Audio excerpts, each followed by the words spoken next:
What's good with the YouTube? You already know. Big Flacco with a convict's perspective, and I'm gonna smash, dash, slide on through with that little bit of energy. Please hit the like, subscribe, comment, do all those things to help support this channel, and hit the bell notification for future fire content.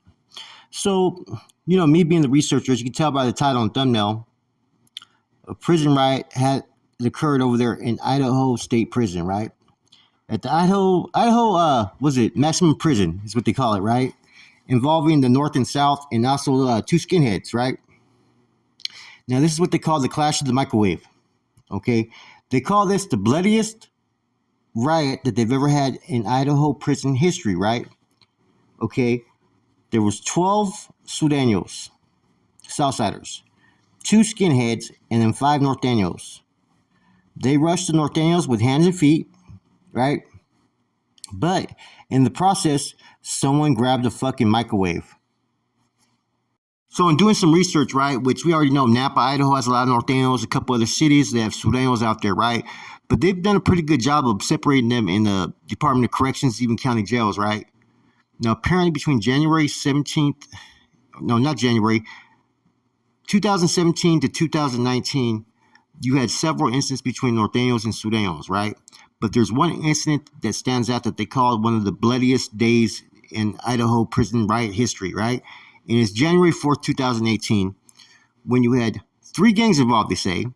The Sudanos, right, Southsiders, and then skinheads rush 5 Norteños, basically in a day room setting, right? Now, they found information later that they had planned this attack, that they had gone through all the motions in getting ready, right? And that the skinheads elected to back the Southsiders in this mission. But the crazy part, right, is that there was actually a microwave that was used to attack several inmates with, right? So I guess there was a dude running around with a microwave trying to smash dudes with it, man. I shit you not. They ended up indicting all 14 individuals that attacked. And all 5 Northerners ended up in the hospital. So you had Jacob Charles Miller. He probably was a skinhead, huh? Jose Antonio Garcia, Edward de Leon, Michael Craig Smith. That may be the other one, huh? Or maybe not. There's another Smith here. Gabriel Gomez Luna, Luis Palomares, Anthony Schmidt, Anthony Gonzalez, Wyatt Landon, Miguel Prieto, Christopher Smith, Manuel Rodriguez, Stephen Flora, and Tate France.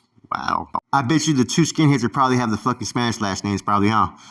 And reading this story, it makes me want to research a little bit more into, how is it out of state? How do they function in these state prisons like in, Idaho, Arizona, New Mexico, Texas, Colorado, Oregon, Utah, places like that where there may not be a lot of Norteños, but there's always going to be a presence of some here and there, right? So I'm wondering how the functions are, what oppositions and what enemies do they maybe have. I know in the feds it's a little bit different, everything's pretty much set in front of you who the oppositions are. But in the state, you're going to have to go against a whole different type of line of individuals. Some homegrown, and some are basically from Cali.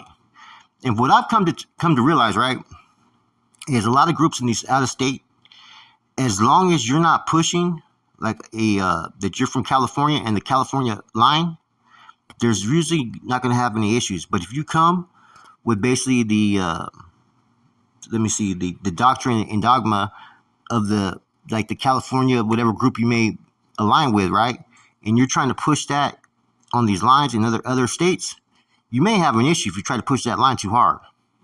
Places like New Mexico, Washington, Utah, Colorado, I don't think they're going to have issues because there's Norteños that have been there for a long time, especially Washington. They already have an established presence, so I don't think there's going to be any obstacles. But I know in places like Arizona, there was issues for a while with the California Sudano car for a minute. But now that's pretty much they get along. But for a minute, there was issues. You know what I'm saying? Same thing in other states. There's been issues with other cars, So it just depends how you're going to operate. Now, it also depends if these are homegrown gangs that just bang Norte or Sud as well. When I recently was in there, the top tier, there was 3 Southsiders that were from California, and then there were 6 Chicanos, right, that were there. You know what I mean? And then lo and behold, tall me. But, it's going to be different from state to state, though, like I said. Look at what's going on in Utah, man. It's almost like Corcoran Shoe, like 1994 all over again, man. You've had, so many incidents that are on YouTube. You have the one where there's 8 Southsiders rushing one Northerner, right? Then you have the other one where it's one Northerner against 2 Southsiders, and they all have pieces, right? And if there's also, like I said, was a news stories based upon all those events that happened over there.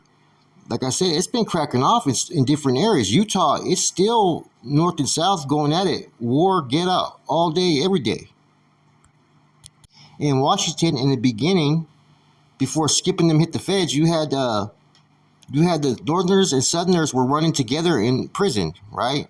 It wasn't until the creation of the big dogs, which was, unsanctioned, it wasn't sanctioned by the NF, did the Norteños and Sureños start to separate and go at it with each other. New Mexico, people don't really know this, right? Another out of state. New Mexico was the first prison gang, was the Nuestra Familia that came from California to set up shop out there. It's just those that went out there to pretty much create a whole nother faction were more along the lines of, had faulty tendencies, let's put it that way. Okay, they had up to 50 or 70 members prior to the major riot that kicked off around 1980. And then all other states in between, you get in where you fit in, right? Like I said, it's going to be different, county jail, prison to prison, right? But it's like, damn, we knew when I was in the system active that there was homies out of state, but they had yet to really blossom yet. And it seems like they've grown and that they're in locations now to where they have hoods established, they have, established regiments, they have contacts with the feds, all kinds of stuff, right? Every state has received the general concepts, right? And the Clarity 101, which were educational packets. And the Clarity 101 was basically giving everybody a clear understanding how these bonds and formats apply, and basically the true teachings and true concepts of the bonds and formats. So people can't just misinterpret it or misapply them, because that used to happen a lot back in the days, right? So anyways, yeah, so out of state, Northerners and Southerners, right, they pretty much have been going at it since the fellas hit the feds and kind of reestablished contacts with all these states, and their numbers are growing, But I found this article kind of interesting that, they said that the bloodiest day in Idaho State Prison involved a melee of just 28 people and the use of a microwave. I guess, some places are still catching up, man, but there's some places like Utah, man, where, telling you, man, watch some of those Utah videos. Them Norteños and Sureños that are there, they got to go for broke, man, at any given moment, man. And it's interesting because they almost look like how it was when I first hit the system, like, the constant tension, and the whole, if the door popped, it was cracking. There was no fucking truce. There was no peace. There was no even coexisting really too much, right? You could coexist for only so long until something just had to kick off. And that's just how it was in prison at that time, man. I remember we used to try to instigate shit on purpose. Walk in the yard, bumping 17 Reasons in the north side, this is how we ride. Trying to get them to want to get off with us, man. Because we had the numbers. Anyways, seen this article and just all the stuff that I've kind of been able to obtain. Like I said, I think each state, they're working parallel with the feds, right? But the same token, they have to apply it how it is in that correctional system, if that makes sense. So who knew tomorrow's going to be 40 years, guys, tomorrow. 40 years in struggle. The official birthday tomorrow is January 22nd, 1984. Norteños were around a little bit, before that, right? But that's the date that they've given, right? Who knew 40 years from back then that you would have individuals in places like Washington and, they were already in Washington. They've been in Washington since the late 70s. Places like Colorado, Utah, Nevada, New Mexico, that they would be out there pushing the hard line. Fact is, they are. So I'm gonna have something coming tomorrow, man, for January 22nd, man. I'm gonna do a very deep breakdown, man. There's a couple filters I wrote back in the days that people still have. I heard my writing skills were, one of the talents that I had was creating filters, educational filters, and so forth, man. So maybe I'll do an educational filter and read it, or maybe I'll just do a breakdown. But we're gonna go into January 22nd tomorrow. That's it. Your boy Flacco, Convicts Perspective. I'm gone.